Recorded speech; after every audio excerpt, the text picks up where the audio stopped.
Hello, everybody. My name is Aaron Knoll. Welcome back once again to another edition of the Movie Battleground. Today we have two competitors who are returning, and this match is essentially going to be a qualifier for the end of year tournament. Obviously, for these guys, it is just another match in their record to hopefully give them a little boost. But as it's no secret by now, we are building towards a top 16 end of year tournament that'll sprawl over the last, in terms of uploads, at least 3 months of the year. And at this point, these two guys are kind of both right on the cusp. A win tonight would secure them a slot in it. We have Alejandro Hernandez and we have Andy Sweet. So I'm not going to waste any more time, and we will get to speaking to these guys to figure out where their heads are at. Introducing your first competitor with a record of 2 wins, 2 defeats, and 1 knockout. He is Andy Sweet. Andy, welcome back, sir. How are you feeling? Glad to be back. Looking forward to this today. It should be fun. These are some interesting questions, some tougher questions, but always fun to talk movies, debate, no matter what.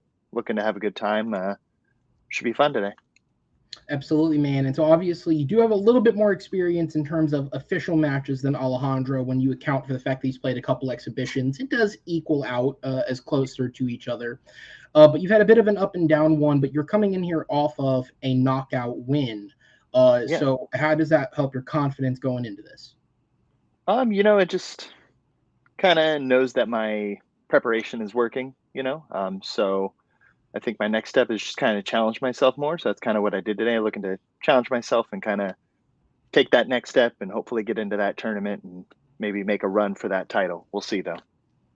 All right, well, let's see how today goes, man. I'll sit you in the back and bring in your opponent with a record of 1 win, no defeats. He is Alejandro Hernandez. Alejandro, welcome back, sir. Coming in off of a big, as we said, you played a couple of exhibitions, but you got that first official debut win against Zach Shelton, a confident one at that. How are you feeling? I'm feeling pretty good, man. Going in off of that victory, everybody's undefeated until they're not, right? So I'm just trying to ride that until that wave crashes and burns. But Andy's not any joke of a competitor, like you were saying. He's done this quite a couple of times more than I have, and coming off a knockout win, that's no joke. So I made it a point to prep at least a little bit for this one. I might get at least one vote out of this, but we'll see what happens. Hey, any prep is something, even if it's a little bit. That means you are ready for that one. All right, we will go ahead and bring Andy in, guys. Welcome back, and let's go ahead and get into this. Movie Battleground is a game that is a best of 5 rounds. It is the first to 3 points wins. Each round of debate is going to be worth 1 point. 3 points in a row will be a victory by knockout, or if it is a 2-2 tie at the end of 4 rounds, we do have a 5th question for the blind round that we will deal with should we need to. In terms of how the debates will work, the competitors have had the questions. They've had time to put together any arguments they so like for said questions. They will each get 1 minute of opening debate. That will be followed by 2 minutes of a chance to expand and kind of explain their pitches here. There will be a 4-minute open discussion where they will get to go back and forth and get in as many points as possible, followed by 60 seconds to close out their argument and make their final points. Backstage, I do have 2 judges in Austin Howell and Chris Diaz. They will make their way on screen at the end of every round to make a deliberation. Should they disagree with each other, I will also be taking notes and we'll make a tie-breaking vote should it be needed. But that said, at the end of this, we will have a winner. Guys, how are we feeling, and are we ready to go? Ready to go. Let's kick it up. All right, and we are going to start this one, as I'm sure you both somewhat felt when you read the name in this question, by making you victims. This question is one that goes, this one's got a story to it, all right? This one goes a ways back. This was a question I wrote when I wrote the very first set of initial Battleground matches, and I'm not joking when I say that when I sent this question to the chat, somebody responded with a movie for the wrong name because they misread it as Ridley Scott. That's not a joke. And then tried to argue that this person wasn't eligible when they do technically meet the qualifications. And I do say technically. Sometimes I like to have fun, guys. With that said, though, this question's been asked in like 3 or 4 matches, and every time it's either a match that got canceled or it's the 4th question and they don't get to it because there's a knockout. So I made sure it's first. We're finally asking it. It has been goddamn nearly a year in the making. We're going to shine a light on John Ridley. and none of you know who that is, and that's absolutely okay because he's written some great films. Two of them are here today. The question is, what is the best film written or directed, because he is a director, by John Ridley? So in the lead up to the match, Alejandro, because you are technically undefeated, you had the option of, you were deemed the favorite, so to speak. So you had the option of which questions you went first or second on. You chose to go first on questions 1 and 3, which means, Andy, you will be going first on 2 and 4. So as I go ahead and bring your timer in, I want to wish you guys both the best of luck as always. And Alejandro, timer will begin when you start speaking. I agree that John Ridley is a great writer. He's come out with some great stuff, the best I think he's ever come out with. And I decided to go ahead and stick to the former part of this question with one that he's written, 12 Years a Slave. Man, 12 Years a Slave is a great movie, not only for like the performances, because it is very entertaining, even though it is really hard to watch, but also from like an artistic standpoint. John Ridley takes the opportunity, and Steve McQueen as the director take the opportunity to tell this story with no holds barred. They take every chance they can to show you that this is the brutality, this is the truth, this is what happened, and this is what, let's be honest, still happens around the world to this day. So for a multitude of other reasons, and I will say, Chiwetel Ejiofor gives a outstanding performance. Like, that dude's good in almost everything that he does, but this movie in particular, he carries, and he has to give that strong performance, and you have to feel for this character. And I'll bring it up a little bit more, but it is based on a true story. So for those reasons and a multitude of others I'll get into, 12 Years a Slave. And time. All right, Andy, back over to you for the opening minute. All right. So this one was definitely a challenge. Little bit of a smaller pool to choose from, so I kind of went back in time with this one to the beginning of his career, and I chose a little movie from 1999 called The Three Kings, directed by David O. Russell. A war movie, kind of with a little bit of a different spin, and we'll get into that a little bit later. And, I'm just going to actually save the rest of my time, so that'll be it for that. All right, keeping it short and sweet, we have 12 Years a Slave versus Three Kings. Since this question has been used more than once, I will give a fun fact here because I have 10 seconds left and I'm not going to bother to speed it up. Every time this question was asked in the Movie Battleground, it was one of 3 answers. These two or Undercover Brother, which, yes, he also wrote Undercover Brother. Talk about an eclectic career. All right, guys, it's 12 Years a Slave versus Three Kings. Alejandro, 2 minutes on the clock for you. Undercover Brother is a secret favorite of mine. It's not so secret. But anyway, 12 Years a Slave. I already talked about how it tells the story of the truth of the brutality that these people went through. That on top of it, it's also a period piece, which I think is incredibly difficult, especially to get around with like today's audiences. People don't really want to sit through that nonsense. With something like this, like, you have to put butts in seats, and I think they did an outstanding job with just the draw of it, the sheer star power. Like, on top of Chiwetel Ejiofor giving a great performance, you also had Dwight Henry and Brian Batt, Michael Kenneth Williams giving outstanding performances in their respective roles. But on top of that, you also had Michael Fassbender giving his best John Candy impression. And man, that guy goes all the way with the character. I imagine that a lot of green room conversations were had about that performance in general. And also Brad Pitt giving an outstanding performance in the like 5 minutes that he's in the movie. But it's like the best 5 minutes of the movie. And that's saying something with a story like this, where you really feel for the guy. It's not your typical American slave story. Like, this guy wasn't born a slave. He didn't grow up into this lifestyle that he didn't choose. He was taken from the world that he knew and subjected to this alternate reality that we all unfortunately have to deal with. And I'll go back to the supporting cast for just a second.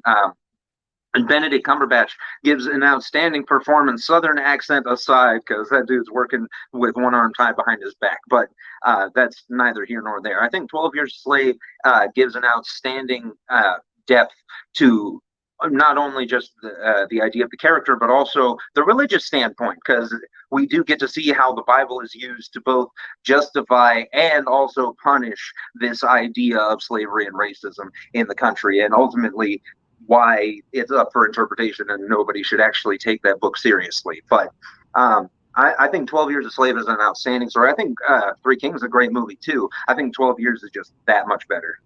And time. All right, Andy, back over to you, sir. 2 minutes on the clock. All right, so Three Kings, David O. Russell, who would actually go on, to do plenty of other movies that we know about, I Heart Huckabees, but he actually started with this one. You've got George Clooney at the height of ER, so George Clooney fever is a real thing. You've got Mark Wahlberg, who was just coming off of Boogie Nights, which is a great movie in its own right, probably one of my favorites of Paul Anderson. You've got Ice Cube, who was Ice Cube really at that point. I mean, you don't really think of him as an actor. You've got Anaconda, which is one thing he had done before that. And you've actually got Spike Jonze, which is the same year as Being John Malkovich, another great movie. You put all these guys together in a war movie, you think, oh, it's going to be World War II, World War I. They picked something a little bit different. They picked the Persian Gulf War, and they were like, hey, how can we put a spin on this? Oh, let's make it a heist movie, if you will, kind of a gold movie. They find a treasure map. They go to find this gold. Obviously, lots of things happen. And then you have that turn of them actually doing the right thing in the end, which I also thought was kind of cool. They end up saving the people instead because they are soldiers. That's what they need to do. You've got George Clooney just being really cool. He wasn't the serious actor he became in. He was just he was George Clooney, just being cool, the soldier. You could almost see soldiers back then like that. And, it was intense. It was an intense movie. He's an intense director, obviously. There was lots of behind the scenes thing about that movie, which that would be for another show of him and George Clooney fighting on set. It was a stylized, almost 2000. So I feel like this movie kind of predated things we would see later with a lot of Tony Scott's movie, of the cinematography, the way it was shot, of the quick cuts, and just a different feel. It kind of almost made it feel real, like you were in there with it. And, it did actually pretty well at the box office for a 90s movie, made $107 million, which isn't too bad. And that's actually all I've got for now. All right, so as the timer goes ahead and winds down, we will go ahead and head into the 4-minute open round. As I was trying to remind people, always be respectful of each other, but also get your points in. I don't usually have to intervene, but know that I will if I feel the need to, and that's your vague threat for the match. With that said, guys, the timer will start when the first competitor speaks. Go ahead. I would argue that the realism is brought out more in 12 Years a Slave than Three Kings, because everybody knows war is hell. I think, and I hate to say it, I hate people, the general public would have some polarization as to whether or not racism was a bad thing. It's an unfortunate circumstance, but it is true. Yeah, it's what kind of sucks about 12 Years a Slave is, it's a movie everyone forgets about. Feel kind of it's like a Passion of the Christ thing. It was big at the time, but it's also very intense to watch, and I feel like that plays against it. It's too hard to watch. I think I've seen it once. It's a very tough watch, and it should be. Once again, they don't pull any punches with this story. They show you everything that went down and then some. Yeah, and and that's good. But I guess it's good to inform with movies, but it's sometimes to have fun with movies, and obviously. I feel like they did that with Three Kings. You never really seen a war movie done that way, of turning it into they find a treasure map. Let's go find some treasure. We're soldiers, and they had a lot of fun with that. And it was pretty cool to see George Clooney kind of doing something different at that point in his career, of playing, obviously he was always the doctor, and now he was this soldier. And it was kind of cool to see all these guys in this movie before they were big. Like I said, Mark Wahlberg wasn't Mark Wahlberg yet, really. George Clooney wasn't George Clooney yet. Spike Jonze was Spike Jonze. I can't remember if this came before or after Being John Malkovich, but it was kind of cool to see him doing something different and a different war movie, I guess, is my main thing with this. It's more fun, I guess, but it does have the same tone that all war movies have, which is this is the hero and you have to root for them and we're the good guys. And here's the thing, though, they're not even heroes. They're you don't even really like them in the beginning. It isn't really until that turn at the end when they do the right thing where you kind of like them. They don't get any of the gold. They return it all. Then they get kicked out of the army, dishonorably discharged, I believe. So, and again, like you were saying, and I'll agree with you, Three Kings is having more fun. But that's what makes 12 Years a better movie for me, is that they're trying to tell a story. They're trying to tell a commentary about this idea and these characters and what this guy particularly went through, since it is based on a true story. I don't know how much real life draw they had from it. I imagine quite a bit. This movie was Oscar worthy. Yeah, here's the other thing though about Three Kings. It's just not the story. I feel like it set the tone for how movies would be filmed, how they would be cut, how they'd be stylized. Like I mentioned before, I was watching about 30 minutes of it today, and it kind of had that look of feel of Tony Scott movies later on, which kind of became a whole wave of the new way movies were filmed, and that shot with that tone of kind of that offset sepia tone kind of to it. And it kind of changed the way we looked at war movies, the kind of the way action movies were done. I wouldn't even know if I would really call it an action movie. I guess I would call it I don't know what you would call it. I think war film is a pretty apt description of it. I mean, yes, there's action, but that's not really what you're focused on.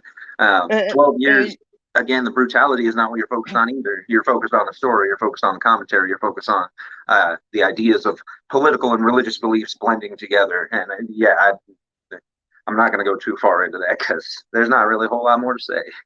Yeah, I mean, it's just, and I think with this movie as well, you've got two people who are kind of starting out. John Ridley hadn't done much. David O. Russell actually hadn't done anything. This was his first movie. So to kind of see two people come together, hadn't really done anything, and to make something kind of cool, unique, and different, I feel like is, what sets that apart. We've seen slavery movies before. We've seen Amistad is another good one.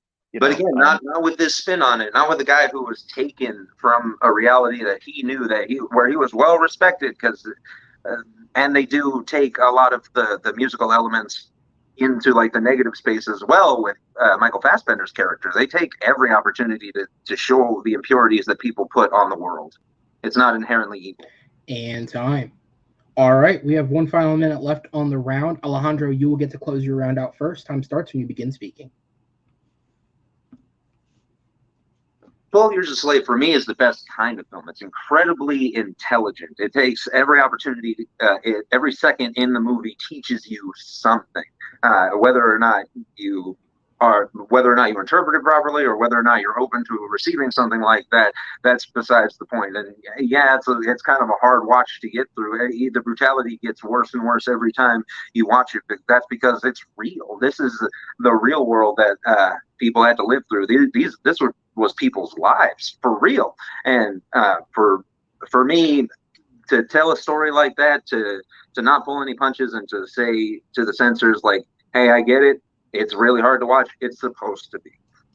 You can't tell a story like this and get around the brutality. That's kind of the point of the movie. And I think that John Ridley does a great job encapsulating that idea, giving the audience somebody that they can root for and somebody that they hope makes it out alive, but fighting a system that doesn't let them. I love it. And time. All right, and then Andy, back over to you for the final minute.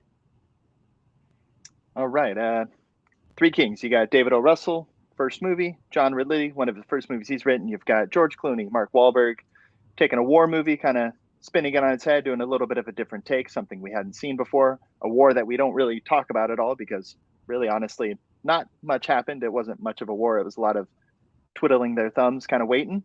So taking that spin of, soldiers being mad, going out to do something, and then end up doing the right thing in the end, and kind of a movie ahead of its time with the way it was shot, stylized, edited, something we would see later on in movies.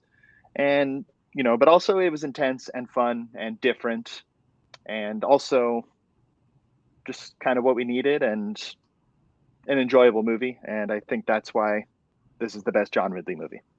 That's it. All right. That will be it for the round, guys. A very solid opening start there. I'm going to go ahead and sit both of you in the back as I will bring in our judges to make their deliberations. I have no fact checks because I'm also trying to judge these gentlemen, and I'd be a horrible person if I tried to fact check them and judge them and also run the show. I couldn't judge them properly that way. So let's just take everything they said as fact. Austin, I'm going to go to you. Who gets your vote, and what was that always works on the internet, right? Yeah, right. And how dare either one of the two competitors not take Undercover Brother and argue that movie is a classic? I will argue it all day. But yeah, it would have made for an interesting debate, 12 Years a Slave versus Undercover Brother. That would have been a lot of fun. But anyways, we got this one. It was Both guys kind of laying out their arguments. The real thing that put me over the edge was I think Andy got a few more points in during the 4-minute open debate that I didn't really hear Alejandro push back against, maybe a jab here and there, but Alejandro kept kind of circling the same points over and over again. Andy gave me just more to work with as far as Three Kings go, so I'll give it to Andy. Okay. All right, Chris, I got on to you. Who gets your vote, and what was the selling point? Definitely even match. It was back and forth. I didn't hear a lot of that about either one of the movies, so I had to go based on what I heard about especially for me. But the opposite with Alejandro, that heard a bit more about the cast, about a lot of the film. And he played it tough. Really good argument. Two really good tricks.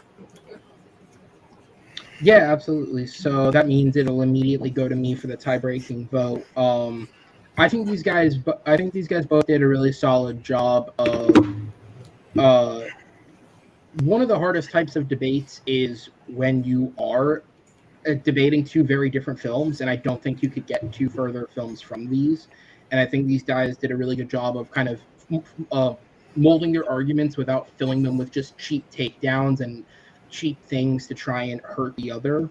So at the end of the day, the two biggest things that I took from this were Andy's approach, or the main focus of his approach was that Three Kings was more fun, it's a little more lighthearted, it's easier to watch, and that on a filmmaking level, it kind of predates some of the things that we would see in the 2000s, versus Alejandro's approach of basically saying that the movie succeeds by choosing not to hold back any punches, and it tells you the story as is, even if it is uncomfortable for you to watch, and that's kind of the point. What puts me over the edge, though, is, and I am going to vote for Alejandro, the point that put me over the edge was bringing in the use of religion, and basically bringing in the idea that the movie is not only showing you the hard punches, but it's also offering a confliction and showing that, like, back in the day, everybody kind of believed the same thing, but those beliefs can also support and negate what you're trying to do. And I think that is a very interesting element to bring up. So it's the slight tipping point in what was a good debate. So I'll go ahead and sit you guys in the back and bring the competitors back in. Good round, man. Jesus. Yeah, that was a good one. Also, I would argue Undercover Brother versus 12 Years a Slave. That sounds awesome. Redo. We'll just reset it. We'll reset it. Who wants? All right. So we'll go ahead and move into question number 2. And I'd like to say that this wouldn't be as intense as the last one, but I feel like that's a lie, because this director is only solely intensity. And despite the fact that he has hits in every decade that he's been a director, I think you could maybe argue that some of the ones that have resonated the most with people came out in this decade. So the question is, what is the best Quentin Tarantino film of the 2000s? And we got some great ones here, so we're going to go ahead and jump into it. Andy, you are up first this time around, so I'll bring the timer back in for you, and when you are ready, you can begin. All right. Tarantino, a guy who it's pretty much hard to pick a bad movie of his, I would say. So I went with Kill Bill, Volume 1, though. I like Volume 1 a little bit more. I think it's got a little bit more story to it, a little bit more, obviously, as we know, it was supposed to be one movie, so I think that kind of shows when you're watching the movie. So I went with Part 1, following the bride, Uma Thurman. And I'm going to kind of save actually everything else for the argument rounds, so I'm going to secede the rest of my time. All right. Go ahead and bring it up, jump it forward. All right, Alejandro, when the clock turns over to 0, you may begin your opening minute.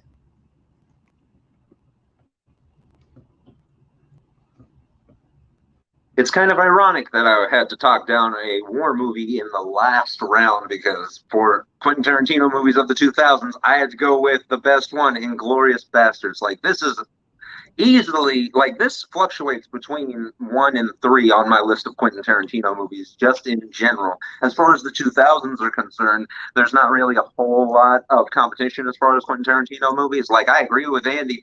It is a hard task picking any Quentin Tarantino movie that you would think is bad. I would personally go with Kill Bill Volume 1 specifically, but I'll get into that more. For right now, Inglourious Bastards, not only is it once again a period piece, but Quentin Tarantino's dialogue sets it over the edge. It has one of the best opening sequences I've ever seen in a movie. And for Quentin Tarantino, that's really saying something because I love the opening sequence for Reservoir Dogs. But Inglourious Bastards, we just get to see Christoph Waltz grill this guy over a glass of milk, and you have absolutely 100% focus on it. Inglourious Bastards is great. And time. All right, we'll go back over to Andy. 2 minutes. All right. Kill Bill Volume 1. At this point, Tarantino's pretty much done all dramas. It's his 4th movie, so he's still pretty young in his career. And he decides he wants to do a martial arts epic. And so we follow Uma Thurman, the bride, with what I think is also a pretty intense opening scene, all shot in black and white. Just a zoom in of her face all bloodied and beaten, with Bill talking in the off camera, you don't see him. And then next thing you know, right when she says the baby's yours, she gets blown away. Just kind of already setting your tone like, okay, this is going to be something a little bit different. How are we going to get here? And then we cut right into, there's no setup of anything else, her arriving to a house. And then we see a pretty cool fight scene between her and Vivica Fox, which I think is a really just intense fight scene, which is then stopped for them to drink over some coffee before we, and talking. And then we kind of have that epic, her trying to pull the gun from the cereal box and just a knife through the chest, just kind of setting the tone of this is going to be bloody. This is Quentin Tarantino turned up to 11. I feel like he's just having fun time, just, paying the homage to martial arts movies in lots of different ways, which we'll get into a little bit later, of the back and forth jumping and different styles that he does throughout this movie, which is something I don't see we think he does different. I mean, there's just lots of different things he does in this movie. And it's a lot of fun, but it's also a word we're going to hear me use a lot as well. It's intense. He finds that way to kind of balance the two, which is something I think he's really good at. And you got a really good cast. You got Vivica Fox, you got Michael Madsen, David Carradine. He's got Sonny Chiba in there. There's the guy who makes the sword for her. You've got Lucy Liu, Daryl Hannah as the one-eyed assassin whistling that creepy song as she's dressed as a nurse walking through the hospital, which I love that scene, the one shot there. And I'm going to save everything else for the 4-minute debate round. All right. We'll transfer back over to Alejandro for your 2-minute segment, sir. When the clock turns 0, you are good to go. Calling Kill Bill Quentin Tarantino's attempt at a martial arts movie is kind of stretching. It's more of a throwback to early martial arts movies. With Inglourious Bastards, it really is Quentin Tarantino's take on a war epic. You have everything that you would normally have in like the conversations that you have, the motivations and intentions of the characters laid out in front of you before you get to the war stuff, which is actually quite minimized. Like, there's no real like big skirmishes or huge war fights. There's like one-on-one standoffs and individual shots taken, handguns and so forth. You don't need all of that flashy, showy stuff for Inglourious Bastards. The story alone gets you through the movie because, holy crap, is it one of the easiest movies to listen to. Like, I'll put it on road trips just to hear the dialogue.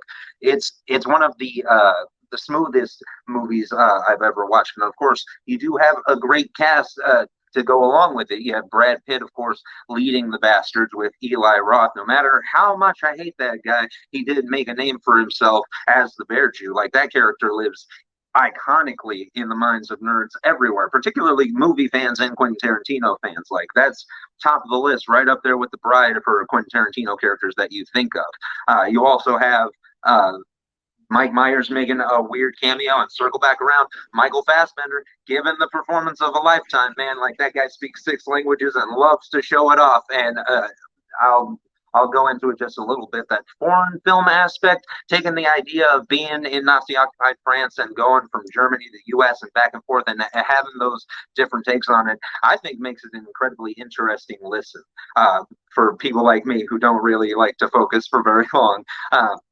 On top of that, you also have this heartfelt story of this young girl who has to escape Nazi-occupied Germany just to live a life that she wants to live. And for a war film to take the time to tell a story like that, I think makes it a special type of film.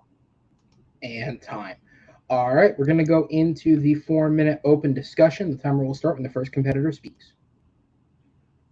all those things you mentioned of the story it's telling and the way it's balanced is kind of funny because that's kind of how I saw Kill Bill Volume 1. So I feel like it's kind of something used a little bit on. Obviously, you told it in a little bit of a different way, but it's a girl who didn't really want to be an assassin anymore. She's pregnant. She wants to live her life. Next thing you know, shot in the head, trying to kill her. So all she wanted was her daughter. She wanted to live her life, and he Sure. took that from her. And, so obviously we go through this revenge story. She's got her kill list. We see some pretty cool fights, but I think the crown jewel of this movie I think it's maybe the last 30 minutes from the time she meets Oren Ishii on, and you get something that Quentin Tarantino I don't think has ever done again, actually, is this sprawling epic action scene of these really, really well choreographed fights and the switching from, black and white at one point in the fight. I think there's another time where there's silhouette fights throughout this whole entire, I believe it's a sushi restaurant. I can't remember where the location was. And then obviously that end where the bride wearing that yellow and black with the covered in blood, very stylized, very beautiful. And then Kill Bill is just a little bit too goofy for me, is the problem. Like, the way they tell the story is it's too over the top. Like, the fast zoom ins, which Quentin Tarantino has done before, but to much more effective use. Like, Kill Bill, I don't think is the magnum opus of Quentin Tarantino movies. I actually think that goes to Reservoir Dogs, but Inglourious Basterds is real close. Kill Bill was really for him, like you were saying. Like, he's having a great time making this movie. That's what he likes to see, not necessarily what I want to see in my movie, particularly from Quentin Tarantino. Like, especially with the way that guy usually writes dialogue, that this movie is a step down. Inglourious Basterds dials that stuff up all the way and carries it throughout the movie. Here's the thing, though.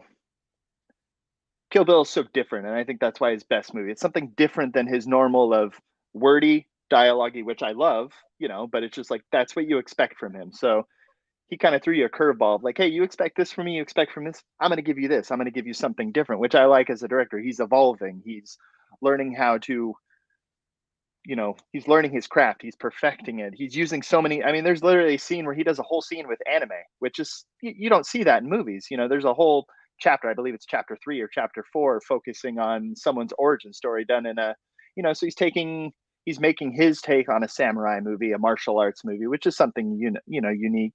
And those fight scenes, I know you don't like them. I thought they were perfect. Exactly what you would expect from a martial arts movie. Martial arts movies are supposed to be kind of over the top and out there in the realm of, okay, all right, but I know what I'm getting when I sit down for it. But there's a way to do it, though. Like, Power Rangers does it perfectly with the, like, over-the-top Super Sentai style. Like, Chow Yun-Fat, that guy is amazing at doing over-the-top comedy like that. Jackie Chan, amazing at doing over-the-top comedy like that. Jet Li, Donnie Yen, the guys who grew up watching Super Sentai, like myself. Like, there's a way to do it properly. And I think Quentin Tarantino, he did his interpretation of it, but it's not quite on the mark. It's not quite the way it's supposed to be done. Well, that's the whole point of it. You don't want to carbon copy like not for me. It's for him. Like, and you know what? People like this movie. Power to them. It's not for me. Inglourious Basterds, if I was going to introduce somebody to Quentin Tarantino, that movie is top of the list. That one or Reservoir Dogs. Depends on how I'm feeling that day. Let's be perfectly honest. But it's just, another World War II movie. We've seen that before. Obviously, it's going to be a little bit different, but you don't see martial arts movies that like big like this. I mean, this movie made almost $200 million. When's the last time a martial arts movie made almost $200 million? Probably the last time Jackie Chan or Jet Li did a movie. I'm just saying, like, that those guys can do no wrong. And they're worldwide, nationally accredited powerhouse martial arts names. And more movies, not so much. All right, we're going to move into the 1 minute closings. Andy, you are back up first when you're ready. All right. Kill Bill Volume 1. Quentin Tarantino's martial arts revenge movie, if you will. His spin on it, something different, something we don't see. He's back with Uma Thurman, the bride, giving us some really cool action scenes, different stylized fights, different styles, something unique, anime, silhouette shots, black and white.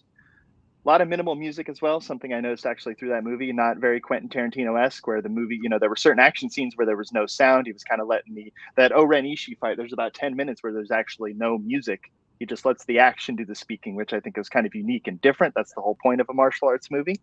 So I like this movie. I think it's his best. He did something different. He tested himself. He pushed himself, and gave a movie that a lot of people do like you said. A lot of people like Kill Bill Volume 1. I'm one of those people, and that's why I think it's his best movie from the 2000s. And that's it. All right. Alejandro, you have 1 minute left on the round. When the clock turns over, you can go ahead and start. I can break down Kill Bill for a long time about why that movie doesn't work, and we could probably go back and forth with you as to why it does work. Ultimately, it is only half a movie, and I think that sets it down immediately from Inglourious Basterds, because you can sit through that movie and be satisfied with the story that you're given. Kill Bill, you want the bride to kill Bill. Like you that's what you signed up for. That's why you're watching the movie. You don't get that in the first movie. Inglourious Basterds, not only do you get to see Shoshana get her revenge on the entire Third Reich, you get to see Hitler get shot in the face. What more could you possibly want in a World War II movie, especially a World War II epic of this nature? Quentin Tarantino does an amazing job writing this story and directing these people. Again, Christoph Waltz, Michael Fassbender are amazing actors. We even get his alum Sam Jackson to come in and make a cameo voice appearance for Hugo Stieglitz, which I forgot to mention. That guy is also awesome and lives in infamy, shoving his fist down dudes' throats. And time. All right. Another really good round, guys. I'm going to go ahead and sit you both in the back and bring in our judges. Chris, I go up to you first, sir. As concise as you can pin it for me, who gets your vote and what was the main selling point? This is another tough round. Both great choices, both back and forth. These are all in one, two of my favorite Tarantino movies. Like the top 5. My bet Alejandro, Jesse, his comment at the end sealed the deal for me. He said Kill Bill only one half of the movie, that he don't get to see Bill, and then he does point out everything that it's a cat. But the storyline opening thing, that 1 minute end of his comment, and that, not even Andy should probably take down what happened at the end. All right, Austin, I go down to you. Who gets your vote, and what was the main selling point? Me and Chris must be on opposite pages today. I went with Andy because I just feel like Andy gave me a whole lot about Kill Bill, and Alejandro's most of his argument was focused on just taking down Kill Bill. I don't think he gave me a lot about Inglourious Basterds till kind of the end with that closing argument. Andy gave me tons of points, almost beat by beat through the whole movie, and just gave me a whole lot about Tarantino doing something different and broadening his horizons and really kind of branching out and doing something cool. And his takedown about, Inglourious Basterds, just another World War II movie, I thought it was a good takedown. So, yeah, I went with Andy. All right, which means once again it comes down to me. And again, this was a very, very close battle. It kind of comes down to essentially one line for me, because a lot of Alejandro's attacks and defenses on Kill Bill were basically centered around the fact that it's not what you really expect from a Tarantino movie, or it may not be what you want as a martial arts fan, or it's like it was made for Tarantino, it wasn't made for me. And I think Andy kind of summarized that up with that's kind of the point. And I think his entire argument was built around the fact that this is a movie of Tarantino's that branches out the most. It does something different. It's action focused. It's stylized. It's doing a lot of unique things with it. I do think Alejandro made some great points for why Bastards is unique as well, but I think ultimately he got sucked into trying to attack Kill Bill more than he did defend his own film, and I think Andy was able to combat most of it away, which is why, as you can see at the bottom, he does get my vote and the point. So judges, a good round again. I'm going to go ahead and put you in the back and bring in our competitors. And we'll go ahead. I love Inglourious Basterds too. That was a very tough round. They're great films, man. It's hard to try and knock a Tarantino film. It is. He makes some great movies. Well, I guess unless somebody picked Death Proof, that's probably the easiest one. I feel like. Yeah. Or like direct a segment of like 4 rooms or something. Like you can find something, but that segment's awesome though. Fair enough. All right, we'll go ahead and what about his segment in Sin City? Right, he did like 5 minutes of that movie. Yeah, I think it's the scene where they're in the car walking through the alley, talking to like a. Oh, that's him. That's him. That's his. That whole scene was him. Oh, okay. I did not know that. I learned something today. All right. Well, let's go on to question number 3. I don't have an easy way to tie this in because, as far as I'm aware, this guy has never worked with Tarantino. Although he probably could do some decent work with Tarantino if he did want to hop into that one final film. The question is, what is the most underrated Ryan Gosling film? We're talking about Mr. Ryan Gosling, whether you support him as the more recent action star in films like The Gray Man, whether you support him as a pretty boy in romantic films, whether you support him as the guy in comedies, or anything else in between. Gosling has had for himself a pretty successful career, considering he started out on the Mickey Mouse Club of all places. So we'll see what is the most underrated film of his career. Alejandro, you are back up first this time around. Timer starts when you begin speaking. Ryan Gosling has a surprisingly wide filmography. For his most underrated film, I would have to go with one that he was part of the ensemble for and really hidden behind a bunch of talent. Remember the Titans. Obviously, a great film. Everybody loves this movie. I don't need to tell you. But for Ryan Gosling himself, I think he hangs really well, even though he is behind Denzel Washington and Ed Harris, and even supporting performances from like Ethan Suplee and Donald Faison and what's her name? Save the Cheerleader, Save the World, Hayden Panettiere. Like, it was an amazing like standout role, I think, for him, because everybody does get their moments to shine, to stand out. And I always lean on the old adage, like, there are no small parts. You can take 30 seconds of a movie and be the most memorable 30 seconds ever. There was a scene in Muppets Most Wanted where James McAvoy just walks in without saying anything and leaves. Like, he's just in the movie for 5 seconds. You can do that. And I think Ryan Gosling did that perfectly with this movie. Time. All right. Andy, back over to you, sir, when you begin speaking.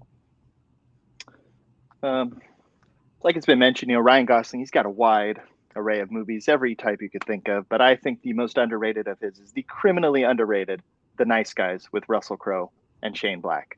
Just absolutely phenomenal movie. Everything about that movie, just the pairing of the two people. When I heard that cast, I was like, Ryan Gosling and Russell Crowe, are you kidding me? Couldn't be a better pairing. The way they play off each other, of just that Russell Crowe being the hardened, grumpy, I don't care anymore guy, I'm just in it for the money. And then Ryan Gosling, who is, just almost like a bumbling fool in a way, of just, he's a private detective, but he's terrible at it. He's got a daughter that he's trying his best to take care of. And everything about this movie just really gels for me. It's probably one of my favorites, actually. And I'll save everything else for the next round. All right. So we have Remember the Titans versus The Nice Guys. We'll go ahead and turn it around to Alejandro. Once again, time starts when you begin speaking. Ryan Gosling's bread and butter for at least his past few films have been just kind of the pretty guy who doesn't do things well. Like, he plays socially awkward really well, and I think that's something that he doesn't have in Remember the Titans. He really doesn't have a character. Like, he has to stand out among all of these people and still try to make a name for himself. And what he does as far as the two teams coming together, because that's essentially what happens as two football teams come together as one. His interactions with everybody make perfect sense. Like, that dude is a criminally underrated actor, strictly for his performance in Remember the Titans. There's a scene at the beginning of the movie, or I should say about halfway through, you know the scene, onside, that whole exchange, that Ryan Gosling's actually in the background. You can see him behind the quarterback, kind of like looking around like, what am I supposed to do? He's legitimately confused, and I don't think that that's just him being him. I think that was a character choice made by him, and I appreciate little things like that. It's just tiny subtleties that you can throw into a movie and still stand out, especially when you're just essentially furniture in this huge sea of talented cast and crew trying to tell this amazing story. Ryan Gosling, he sure now has that kind of draw power of, yeah, he's pretty, but he has other attributes. This movie, I think, gave him the opportunity to showcase that a lot more, rather than, oh, I'm pretty, put me in front of the camera. I don't know how underrated you can be when you co-star in a movie like The Nice Guys, but for Remember the Titans, he's just a fun time to watch. I appreciate actors who don't have to say anything and can still be entertaining. And on that point, I'll actually see that 15. All right, I try and bounce it forward. There we go. It was near perfect. All right, Andy, back over to you, sir, for 2 minutes on the clock when ready. And you're muted.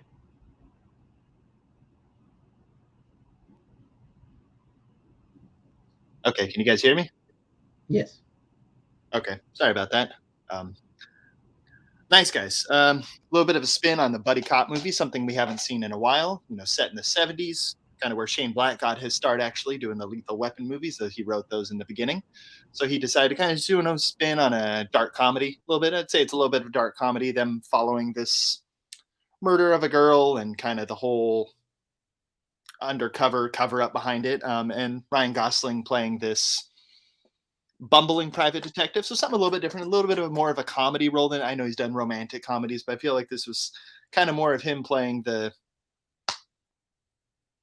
I don't want to say bumbling idiot, but just kind of, he's okay at his job. He does what he does, but the comedy chops on him, I just feel like it's something we haven't seen normal. I just always think of that scene the first time he meets Russell Crowe, socks him right in the face, and when he breaks his arm, he just lets out that guttural, high-pitched girlish scream, and you're like, okay, we're in for a little bit of a different Ryan Gosling movie of him being this single dad trying to take care of his daughter, who is just like him, just as hard-headed. They're both very hard-headed, and him and Russell Crowe, the pairing of that, I think, is wonderful. It's something a little bit different for him, romantic comedy in a different spin, if you will. It's about their relationship as well, of the starting of they don't like each other, and through that realizing, they both have things to contribute, and excuse me, like I say, he's established as a drama actor at this point, so it's kind of something different for him. Hadn't really done this. This movie didn't do very well at the box office either, which I think is a shame. I would love to see more movies with these guys. I would love to see a trilogy, maybe.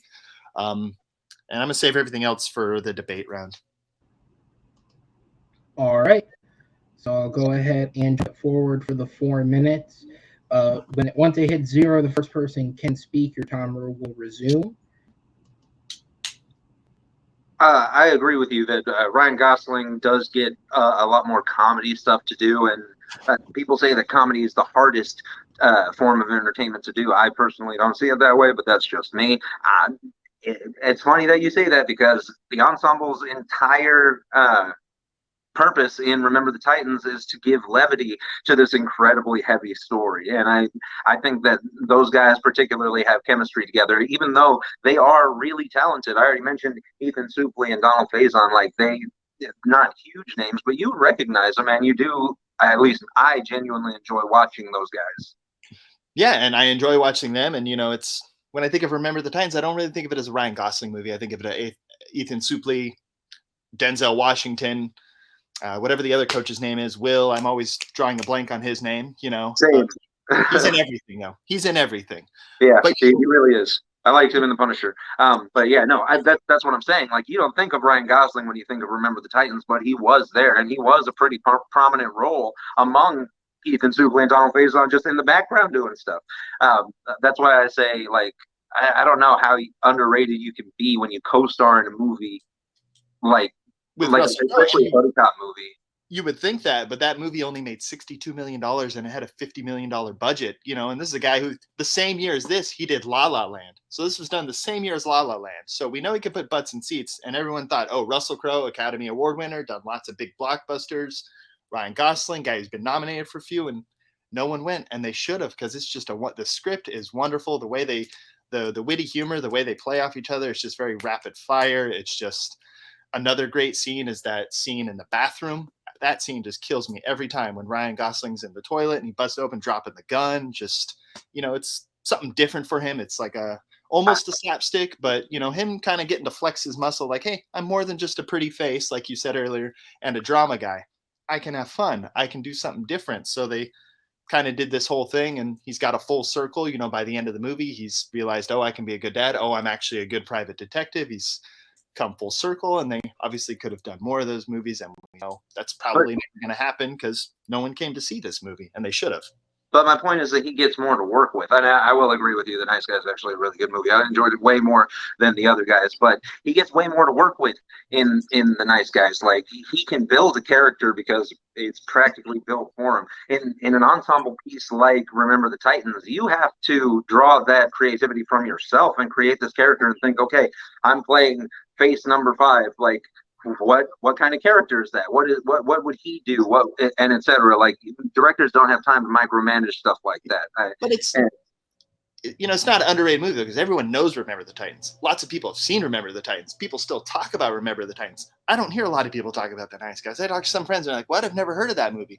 Everyone's heard of Strong Side, Left Side, Gettysburg. Everyone knows all that. You give them every inch. You don't give them, that whole scene.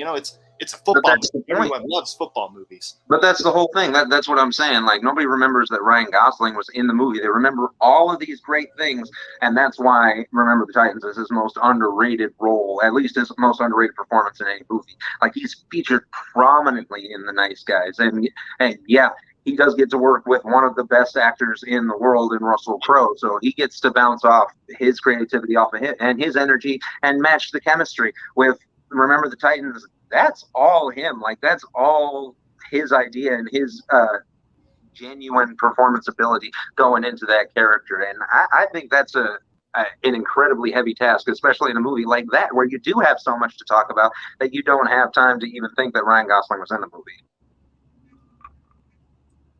I think we're done. All right, everybody take your breather. This is a classic movie for all time. All right. We'll go ahead and get into the 1 minute closing. Alejandro, you are back up first, so time starts when you begin speaking. Remember the Titans does what 12 Years a Slave does with trying to take the moment to teach you something without the brutality. This is the levity of the story that we're trying to tell. And that all comes from Ryan Gosling and company giving their all and making you laugh in the moments where you're supposed to laugh and giving you that heavy emotional stuff, because it is heartwarming to see this team come together. It's not just one person coming to giving a performance and telling you how to feel. It's all of these people, and you think, wow, this is community. This is the planet Earth that we should live in. And for an ensemble piece like Remember the Titans, guys like Ryan Gosling can only be of benefit to a story like that. I think, once again, I think he's more than just pretty, because he is pretty. I'm just saying. I think he does have a lot better acting chops, especially with comedy, and Ryan Gosling is probably going to go down as one of the most underrated performers in the history of cinema, at least until he gets a good role. And time. All right, so the question this round was, what's the most underrated Ryan Gosling film, not performance? I know you've been talking about his performance in that movie, but everyone remembers The Titans, oddly enough. Everyone does remember The Titans. Not everyone remembers The Nice Guys. Not everyone saw The Nice Guys, and they're missing out on just really two actors doing things they normally don't do. We've never seen Russell Crowe. I know it's not about him, but him doing comedy, which I thought was genius, is him playing the straight man. And you've got Ryan Gosling playing something a little bit different. Put the two of them together, you got yourself a nice little buddy cop movie throwback to, Lethal Weapon, 48 Hours, all those, Rush Hour. Having a good time, just some really great scenes between the two of them. Like I've mentioned before, that first time they meet, just kind of set the tone of, okay, we're in for a little bit of a different Ryan Gosling movie. Yeah, he's the pretty face, but he gets beat up a lot. You've just got chemistry between them. The daughter is amazing. The chemistry between Ryan Gosling and that daughter was great. And the writing, the acting, the way it was directed, the script, everything about that movie, underrated. Everyone should go see it. And if you haven't, you should. All right, and that is going to be time on the round, guys. I'm going to go ahead and sit you in the back and bring in our judges.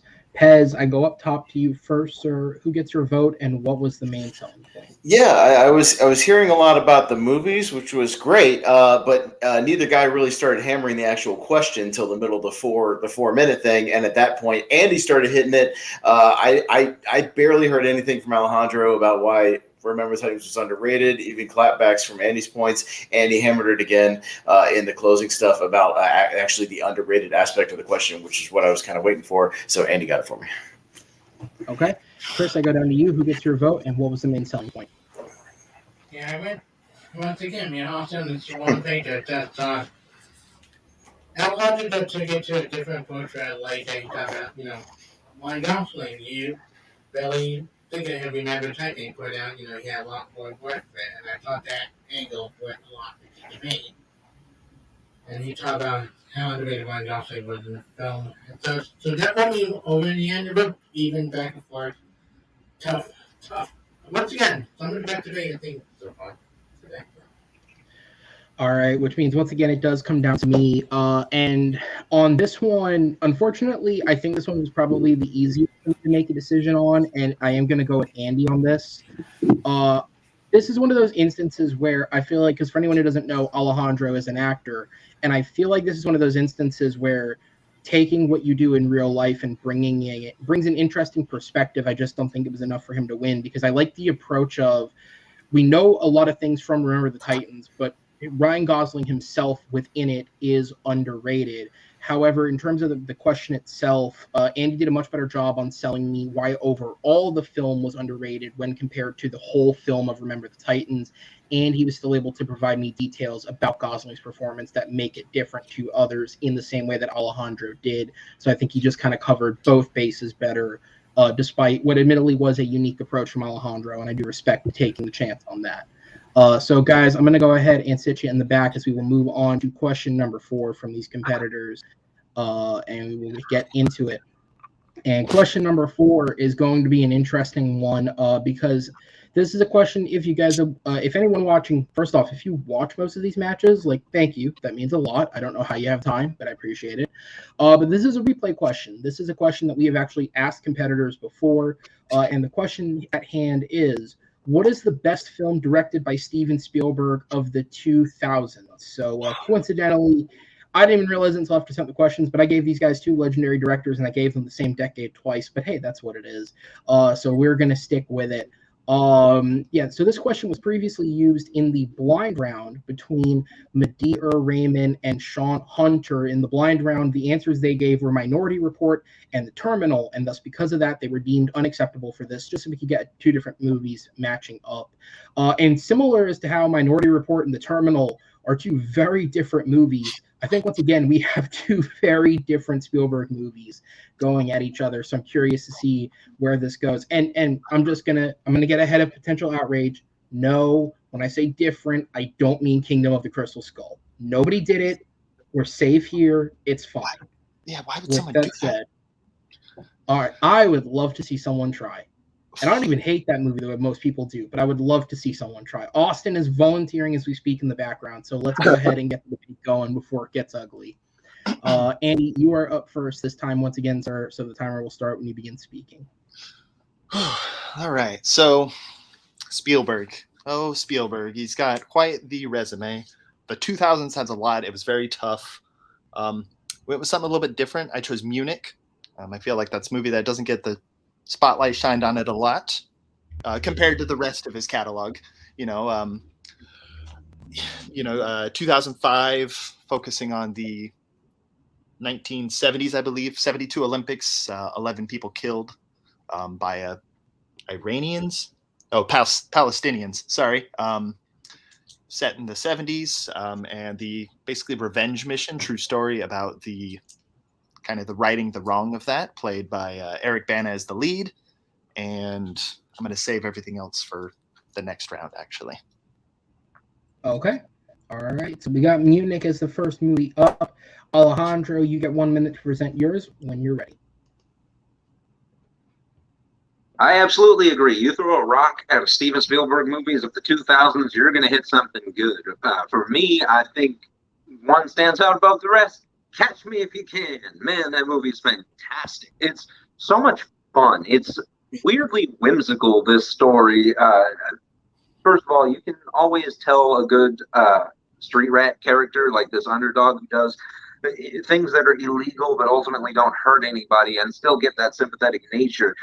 Steven Spielberg with this movie takes it one step further and makes it almost a Christmas movie. Like, this one should be up there with like Die Hard as far as, is it a Christmas movie or isn't, because it centers around the theme quite a lot. Tom Hanks and Leonardo DiCaprio, of course, giving powerhouse performances across from each other. Like, I argue a lot of the time that it's hard to get personalities like that to mix well, to get chemistry going. These guys do it perfectly, and especially Tom Hanks playing the quote-unquote antagonist, the villain of the movie, does a fantastic job. They're having so much fun, and I love this movie. And time. All right, so we're going to go into the 2-minute period. Andy, you are up first, sir. All right, so Munich, it's kind of the subject it's very intense. I think it's kind of funny now. We've flipped here. You've picked something fun. I've picked something a little bit intense. You've got Eric Bana. You got Daniel Craig pre-James Bond, so he hasn't even hit it big yet, giving, I think, one of his better performances he's ever given. He's just very intense but quiet and stoic. Eric Bana playing the leader of this group of just very nuanced and very, you can feel his pain throughout it, of struggling with the decisions they're making. And that's kind of the theme through the movie of, is this right or is it wrong? Because they're going to hurt other people. That's a debate these guys, as they are picking these people off one by one, of debating of, hey, we're doing this, but we're going to also hurt innocent people. So are we just as bad as the people that did this? And the kind of the duality of that through the whole movie, of Steven Spielberg exploring both sides, obviously with Schindler's List, which I almost feel like this is a sister sequel in a way to Schindler's List, of dealing with something horrific, but obviously Schindler's List played out the way it should have. That movie shouldn't have gone any different. But I feel like, it's kind of showing Steven Spielberg's age of, I'm going to play both sides of this story, which you get throughout the whole movie. You've also got Ciarán Hinds, who is great. Jeffrey Rush is kind of the guy who's giving them all these names. You've got the music by John Williams. It's in a way almost like Steven Spielberg, obviously, as we know, has always wanted to do a James Bond movie. So he couldn't do a James Bond movie. So he did Munich, which is kind of that spy aspect throughout it. It's a little bit of a slower movie, something we see from him here and there. And oddly enough, this came out the same year as War of the Worlds, which I think is kind of funny, because when he did Schindler's List, he did Jurassic Park. So he had to kind of do a movie to balance it out. Two great movies as well. And, really, it was his last good movie until Lincoln, because he followed this movie up, unfortunately, with the movie we just talked about, and that was Kingdom of the Crystal Skull. So I will leave the rest of my time. All right, that is time. And I just want to take a moment to say, judges, this has nothing to do with the argument, but how dare you disrespect Tintin? How dare you? That came out before Lincoln. All right. I'm just fucking with you. That has nothing to do with the argument. I just needed to say it. Alejandro, back over to you, sir, when you're ready. I already said Catch Me If You Can had great performances from Tom Hanks and Leonardo DiCaprio, but Leonardo DiCaprio goes above and beyond for this role. Like, not only is he taking on these different personas with like changing his costume and like making fake IDs and so forth, he does simple things throughout the movie, like just change his voice to make a phone call that make you go, wow, that guy is an extraordinary actor. And Tom Hanks, he doesn't get a whole lot to play with, but the character Carl Hanratty that he gets to play, he goes all the way with that. I've said before, that guy does not take this craft lightly. He takes everything that he can and sculpts it. But in addition, you also get Christopher Walken given an amazingly heartfelt performance with not a whole lot of screen time. Like, he builds this character, once again, a grifter, a shyster, a con man, if you will, as this sympathetic character. Like, man, this guy's only doing what he needs to do to survive. He's not, like, trying to excel or trying to get more than he deserves. He just wants to live day to day. That's where Leonardo DiCaprio's character comes in. Also, you get small cameos from like Elizabeth Banks, who I love me some Elizabeth Banks, Jennifer Garner, who at the time was really big when this movie came out. So like for her to do a cameo piece like that was very weird. And then this is again one of the first instances that we have of Amy Adams actually being on screen. And my God, she's just as fantastic then as she is now. I'm telling you. This movie, like I say, it's weirdly whimsical. Like, it's supposed to be this crime thriller, I guess, of this guy who's taking advantage of the government and stealing money. Ultimately, again, not hurting anybody, which is why, like Munich, this is more of a question of morality. Like, is it right? Is it wrong? It doesn't really matter. This dude's only doing what he thinks he needs to do to survive, to go day to day, and to ultimately make his father proud of him. I think Spielberg and Tom Hanks especially give these moments of sympathy and empathy that resonate with you as an audience member. Catch Me If You Can does it in a surprising way, and that's why I went with that one for Spielberg's Best 2000s. And time. All right, we're going to go into the 4-minute open discussion, guys. Time starts when the first competitor speaks. So what I like about Munich is, I mentioned it before, of, Spielberg showing you every act, seeing it from every point of view. And there's a scene about halfway through the movie. It's a really long movie if you've never seen it, by the way. It's almost 3 hours long, where they're hiding out with other agents from other different agencies, and they're talking to them about what they're doing. And it's just kind of unique because he's talking to all these different agents. I think they have the IRA in there, and just like them all talking about what they're doing, and everyone has different points of view. And it was very nice to just kind of see something different of a situation in time I actually didn't know anything about until this movie. I'd never heard about this. So I think that was great too, to put light on something so serious that we need to know about. And then also the way he filmed it, there are scenes where, when they're trying to bomb a house, I believe, and they're waiting for a phone call, they filmed it from different angles. And I was watching something where it took them 10 days to film because they had to film the scene over and over from each different point of view.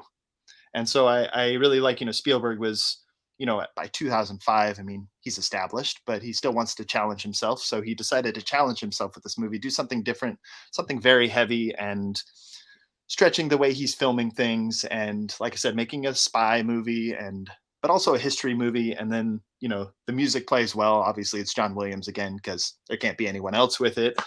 And Funnily enough, John Williams also did the score for Catch Me If You Can. Hey, go figure, Spielberg works with John Williams a whole lot. But the sound design in Catch Me If You Can is actually one of my favorite parts of the movie, because not only is the score that Williams used fantastic, the sound design throughout the film is fantastic, with uses of like pop culture songs like Bing Crosby's I'll Be Home for Christmas is beautifully shot. Like, you really do feel for this guy, and you're like, man, that guy's going to go to prison for a long time. He didn't hurt anybody, but that's the way it plays out. And again, loosely based on a true story of this guy who in the 40s and 50s was stealing a bunch of money, spent like 7 years in prison, and in 1976 wrote a book about it, and the rest, as they say, is history. Like, I think it's incredibly difficult to make somebody like that sympathetic, and especially like Tom Hanks as the antagonist. Like, everybody loves Tom Hanks. It's 2001. That guy is like the nicest dude on the planet.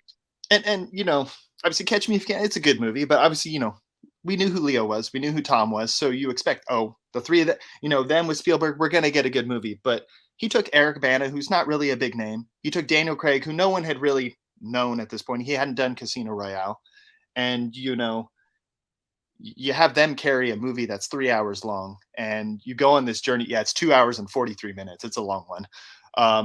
Eric Bana made a splash. People knew who Eric Bana was because he did the Ang Lee's Hulk movie, which was that was something else.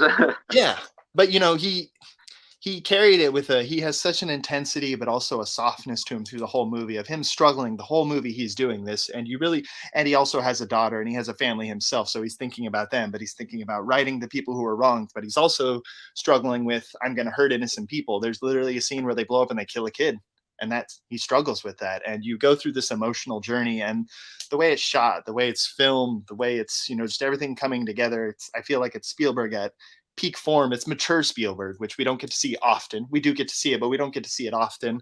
I was going to say peak Spielberg. That's debatable, because that dude, I watch Spielberg for like feel good movies, for things like this, for things like Jurassic Park, that like they make you feel good. And for darker stuff, I have other directors that I like to watch more than Spielberg, personally. But Catch Me If You Can does have that whimsical nature about it. It's almost a family film. Like, you can almost get away with this at any time of year, but it's one of those movies that I think anybody could enjoy at any time. Munich, I think you have to be in a specific type of mood for it. All right, and that's going to be a wrap on the 4 minutes. We're going to go on to the closing argument. Andy, you are up first. You have 1 more minute on the round when ready. Okay. All right, Munich. kind of informing us about something maybe we didn't know about at the time. Taking some relatively unknown actors, maybe not all of them, but some of them, having them carry a movie about something and showing you both sides of the story, which you don't always see in a movie. So dealing with all the ramifications, is it right, is it wrong, in a very intense way, something that did happen. Putting all these great actors together, some new, some old, the cinematography, the way it's shot, the music, all of that, I think together kind of form something different for Steven Spielberg. I think it's one of his more mature movies, which I like about that. Obviously, we expect the lighthearted fun from him, the whimsical, as you said, we expect that, but I kind of like when directors kind of test themselves, try something different, try to do something they haven't done, and no matter how long they've been directing. And that's why I think this is one of his better movies, because it's really him testing himself and pushing himself and informing us and giving us something that we haven't seen before from him. All right, that's going to be time. Alejandro, you have the final minute of the round when ready. Yeah, Munich is something different. I would argue that Catch Me If You Can is peak Spielberg. Like, that guy has all the tools necessary to make one of his powerhouse movies. He's got Tom Hanks. He's got John Williams. He's got a story that is based on a true story. Like, this is gold in the hands of Steven Spielberg. This is one of those movies that I think it's weird, right? Like, because you don't expect it. The subject matter of the story, you don't expect it to be this like lighthearted, almost comedy, but Tom Hanks is hilarious. Leonardo DiCaprio is written really well, and a lot of his stuff is really clever. Like, I found myself going whenever he would get one over on Carl. This movie has everything I would want in a Spielberg movie. It came early in the 2000s, and it hit hard. He had some follow-ups with movies like this, but this movie, I think, is the standout above the rest. This is one of those movies that you're going to draw with, that everybody wanted to see, that everybody did see, and that everybody ultimately loved. And time. All right, guys, another excellent round of debate. You both performed brilliantly tonight. I'm going to go ahead and set you both in the back, though, as we bring the judges in and move on to the results.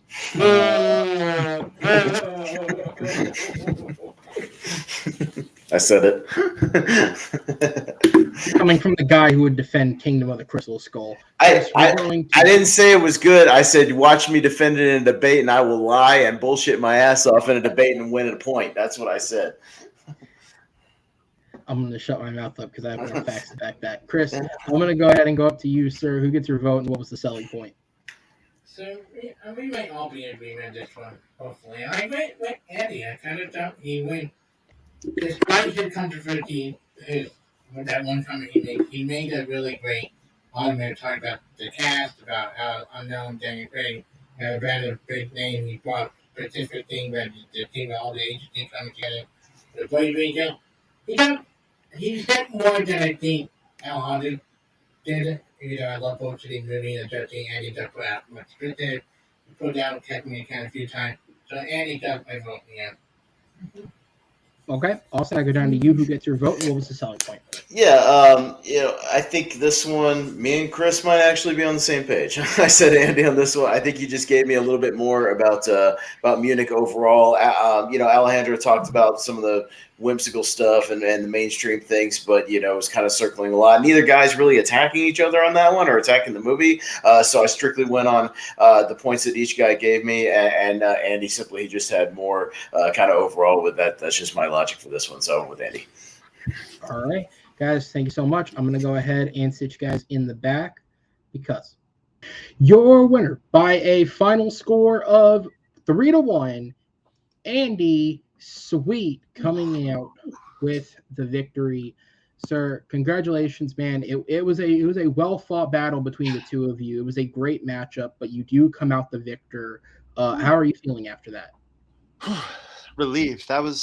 Alejandro is a very good competitor. That was close. That was fun though. It was fun. Like I said at the beginning in my pre-match interview, I wanted to test myself, kind of put some movies out there that were a little bit harder against his choices, and see how that fared out for me. And so, kind of helps me elevate my game a little bit. He definitely had me on the ropes there, especially in that last round. I thought I was done on that last question. I thought he had it. So relieved. I feel relieved. Absolutely, man. I mean, it's a great game when back and forth the whole time. Everyone is split on who gets it. And that's the best you can really ask for. I feel like a win or a loss as a competitor is just to bring it as much as possible and make people think about it. So with that said, now at 3-2 with one knockout, initially, as we kind of discussed in your last match, you were already kind of on the cusp of qualification. You would have probably fallen in at that 15, 16 seed. At this point, I can't tell you exactly where, we're still waiting on everything to kind of shake out towards the end, but you'll probably land somewhere in that 12, 13 range, which means on paper, your competitor is slightly easier than someone at the very, very top of the range, but it'll still be a tough go of it. So how are you feeling potentially heading into that tournament? Going into a tournament with a win always helps. So I'm feeling confident. I'm ready. I'm excited. These are always fun. Win or lose, I have a fun time every time. It's fun to debate movies with people. It's all in good fun. So definitely looking forward to whoever the next match is, and I'll be ready. Just keep studying, keep watching movies, and just waiting in the wings. All right. Well, congratulations, sir. It was a great game. We will see you next time. Take care of yourself until then, as we'll go ahead and drop you out and bring in Alejandro, who, again, same praise to you as I give to him despite the loss, man. It was a great fight, but you had some rounds where you had some really unique points and perspectives on the argument, even though it didn't shake your way in the end. How are you feeling after that? Man, that was tough. Andy is a hell of a competitor. I knew he would be going in, so it was everything that I hoped it would be. And man, I feel bad for the judges having to judge this one because, man, we were neck and neck for a long time. Even he had me was like, man, that's a really good point. Man, it's the littlest thing that sends it over the edge. So, and again, everybody's undefeated until they ain't, right? 1-1, I'm back with a clean slate. Whatever happens next, that's what happens. Absolutely, man. And you will definitely get at least one more match before the year's over. And there's a number of players who are right on that cusp at that 1-1, 2-2. We have a couple of 2 and 3 players who are of similar skill. So where you actually fall in terms of competitor, we're not 100% sure yet. Is there anyone you know of that you'd like to play, or you just kind of take whatever comes your way? I mean, I'm always down for whatever. I know me and Henry have been eyeballing each other for a little while now, so maybe that one will come around eventually. I was really hoping to get into that tournament and kind of expedite that ass kicking, Amazon style. But hey, we'll take the long way around, I guess. All right, man. So thank you so much. It was a good match, and I look forward to having you back. Maybe next time it'll go a little more your way. We will see you then. And guys, that is it for another great matchup on the Movie Battleground. Andy checks out with the win and giving himself a very, very good chance going forward of potentially making a run in that tournament. It's as he said, it's always nice to go into something like that with a win back. And he will certainly have that. But Alejandro should feel no sadness leaving this because he did put up a very, very good performance. So, guys, that is going to be it for this matchup.